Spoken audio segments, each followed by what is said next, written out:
What is it about you that they were in love with? And I know it wasn't your looks and your career. Every single photograph had been ripped to pieces. No way. Did you really Sure. think she was mad? I never use the word mad because I don't think that's the right word to use.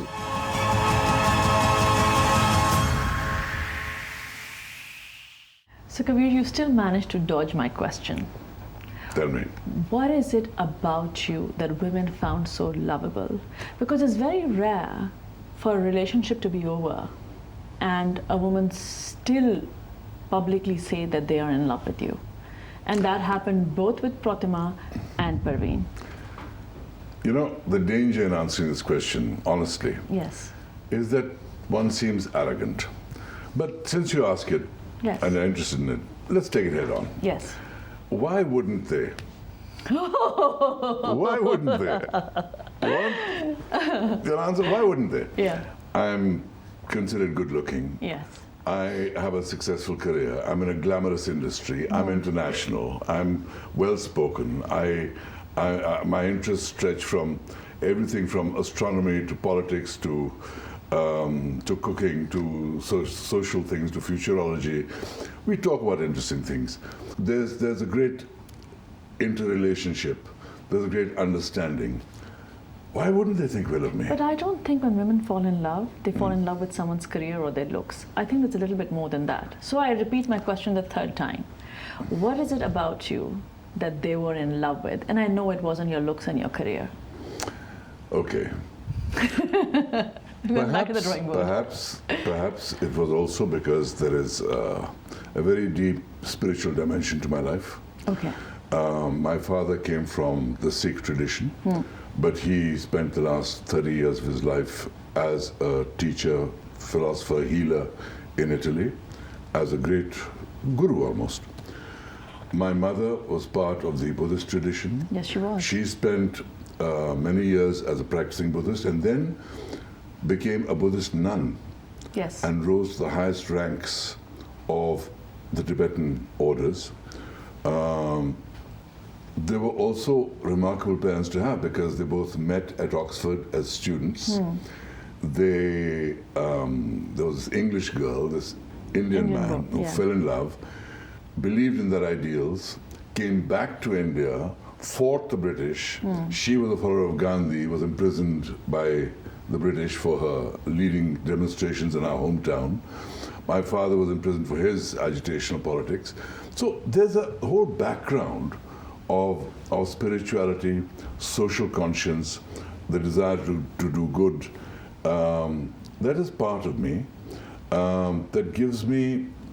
I spent a month of my life ordained as a Tibetan, as a Buddhist monk in Burma. Yes, you did.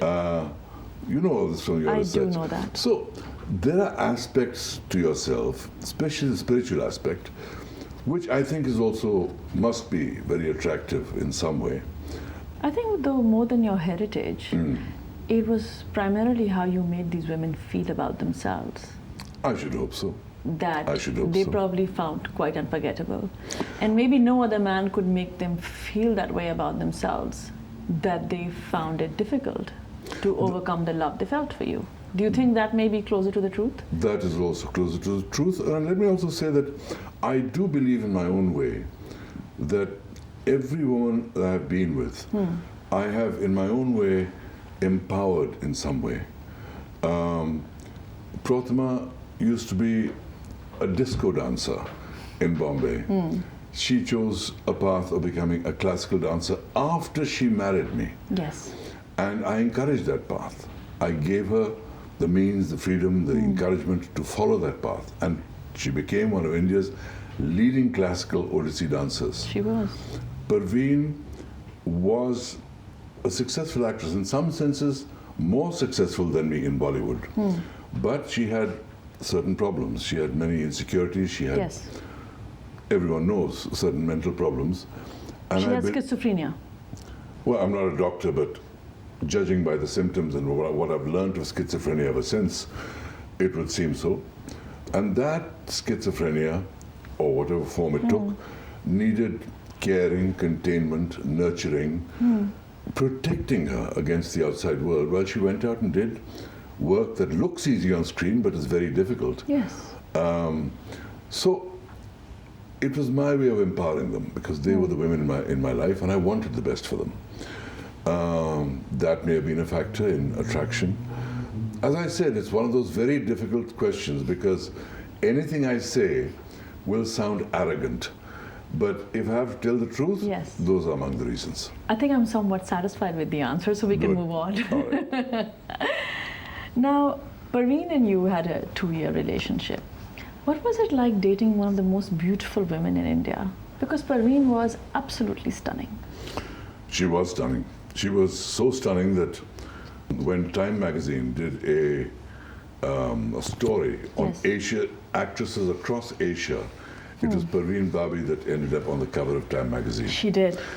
And she was this strange enigma because she had only 2 types of clothes in her wardrobe. Either glamorous gowns, where she went out, made up to the T, hair perfect, etc., Yes. and was this great star, or jeans and just a shirt over it. There was nothing in between in her wardrobe. So when she was in jeans and a T-shirt and hair just hanging anywhere she liked, you could have passed Parveen Babi on the street without recognizing her. She had that capacity of becoming invisible as well, and yet being the most visible of stars. She was an extremely private person. Yes. Didn't want the outside world intruding on her privacy in any way whatsoever. To the extent that whatever relationship I had with Pratima, she wanted it absolutely ended, and that was one of the sources of friction because I said, that woman is the mother of my children. Yes. She is someone I've spent so many years with. It's not, we've separated ways, but I just can't cut her off as though she doesn't exist. But to a paranoid mind, that is very dangerous. It's a source of great fear. And so one has to deal with those Yes. kinds of conflicts as well. Whereas Pratima was quite tolerant of Parveen. Yes, for most part. For most part. I mean, she's human. Come on, we'll have to give her that. Of course.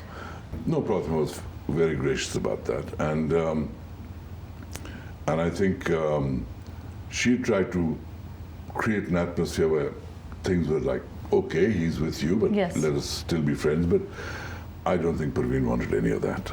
Because you had children. You had children with Pratima, you had Right, family with right, Pratima, so you right. couldn't completely disconnect there. You know, I came back from work one day and I brought with me an album of pictures of Pratima and the children, etc. Every single photograph had been ripped to pieces. No way. That was what, The turning point? I won't say that was a turning point, but that was what that state of mind does to people. In retrospect, I can see she was a victim of her own fears. But at the time, it hurt me immensely because those were my memories. Of course. That's my life, and I was reduced to shreds on a sitting room carpet, and torn into such bits that you couldn't possibly even put it together again. And so those are the kind of things that eventually drove us apart. But when I left India, and there was the incredible success of Sandokan, Yes. my Sandokan In mini Italy, series in yes. Italy, where streets emptied while it was being screened. Till today, it is the highest rated European television series in history. It remains that. I believe that half of Italy, which was probably 30 million at that time, Yeah. used to watch that program. Yeah, I mean, everybody did. And not just Italy, it was Spain, it was France, it was Germany, it was the East European countries, Yes. each in turn. There was a Sandokan mania. And following that, I decided to move to the West. Parveen came with me. Yes, she did, I know. I got her the role of the leading lady in the next Sandokan series. 1 month before shooting, she pulled out because she'd gone to Bombay, I thought for a short visit, and she said, I'm not coming back and I'm out of the series. Why is that, you feel? Insecurity? You were the biggest Yes. star? I was the biggest star. But more importantly, she didn't see a future for herself. And I think the fear of being dependent on a man who's a much bigger star and she not being the star coupled with the fact that Bollywood was still calling her, Yes. saying, come back, do films, we're offering you these roles, leading roles, etc. It just meant that in terms of the way she perceived the world, for her own security and survival, she decided to go back. So it was very hurtful, very difficult to deal with, because in spite of all her problems, I loved her. I know. But because of her problems, she saw more fear than happiness in a future with me. And so she left. On that note, Kabir, we'll go for a short break and continue through the journey to your life.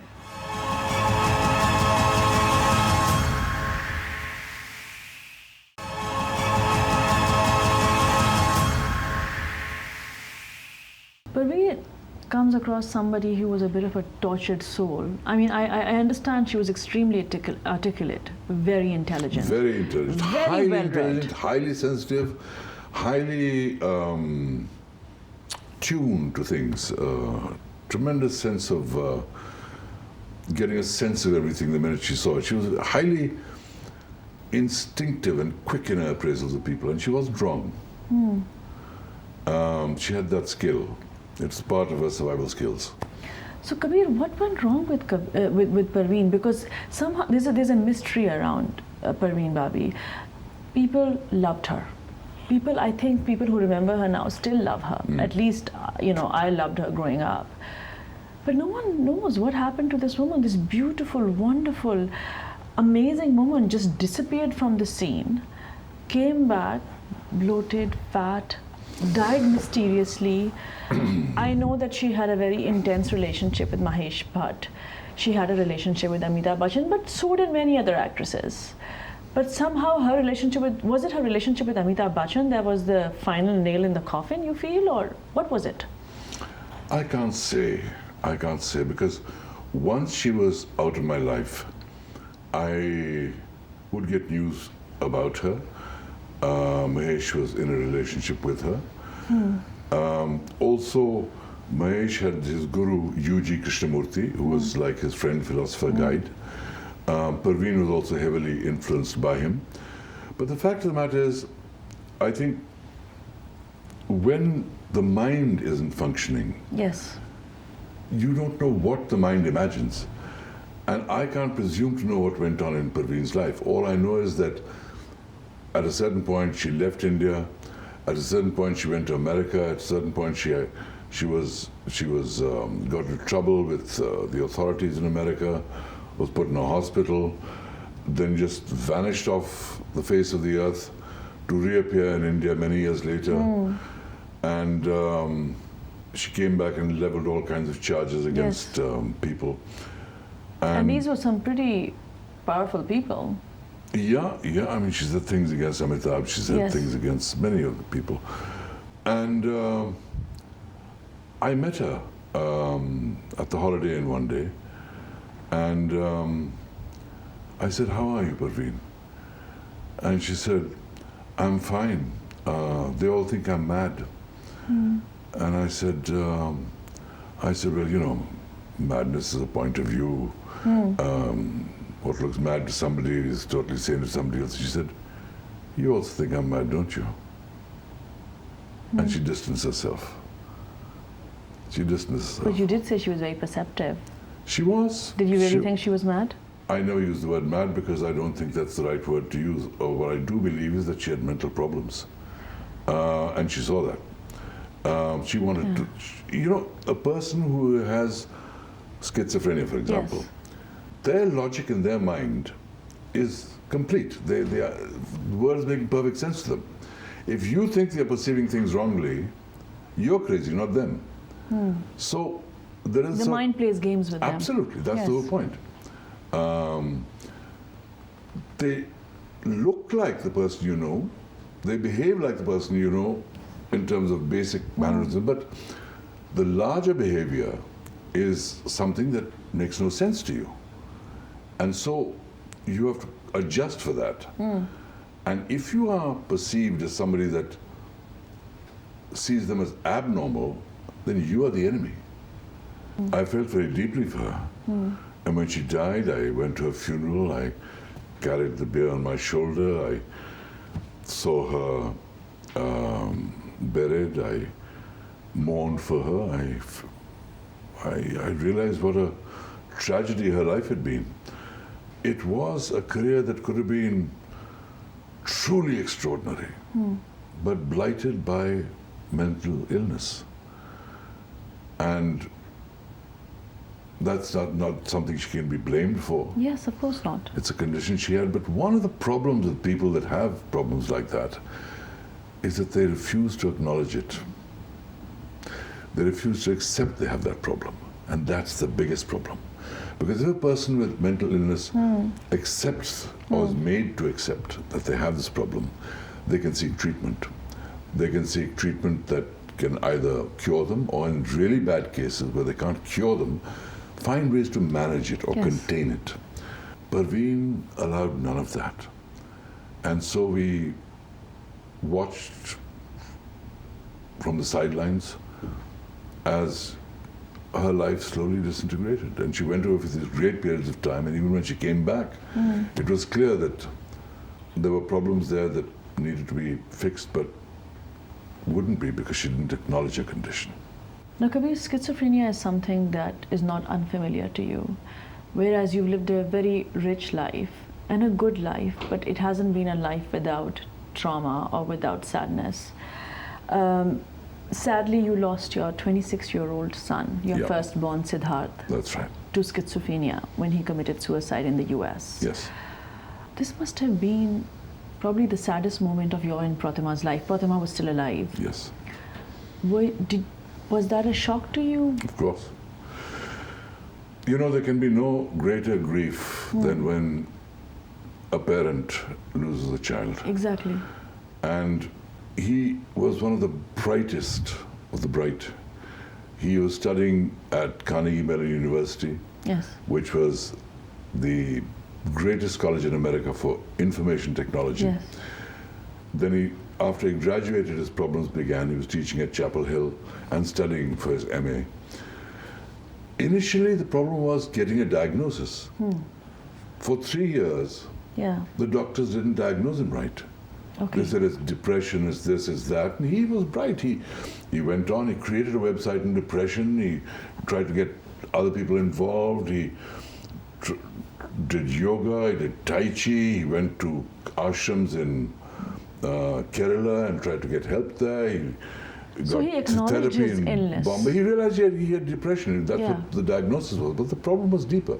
It was not until he literally ran away from home and went to a friend's place in Montreal, in Canada, where he had a violent outbreak, where he just ran down the streets and fought with policemen, and it took 8 policemen to subdue him because he was very fit. And I was living in Hollywood at the time, and we got the news, and he was then flown to LA. We admitted him to UCLA. Various therapies were tried. Then he started talking about suicide. We called in the suicide prevention team. We talked to him. But at the end of the day, the way he perceived it, I'm not saying every patient of schizophrenia should perceive it that way, because there are different possibilities. Yes. He saw no future in living the life that he had with this kind of condition, and he chose to commit suicide, which shattered us. Because if you see a film like A Beautiful Mind with Russell Crowe in it, you can see that there are people who, with even extreme schizophrenia, have managed to contain it, manage it, and overcome it. He was a sensitive, brilliant boy that lived in his mind, and somewhere he believed that if his mind was impaired, his life wasn't worth living. But do you feel that you lost him much prior to the suicide? You lost him when his mental problems started. You know, you never renounce a child. No, you don't. Lost him in the sense, yes, we realized he had a condition. Yes, we realized he had problems. Did we believe it was curable or treatable? Yes, we did. Did we try the best we could? Yes, we did. But at the end of the day, he made a decision which I believe took a lot of courage for him also. Yes. to end his life because he believed that there was no way that he could lead the life that he wanted to. And so I salute his courage because of his beliefs, but I do not believe that it is a situation without hope, especially today, Yes. especially the medical knowledge we have today. Kabir, we'll talk a little bit more and we'll go for a short break at the moment. All right. See you shortly.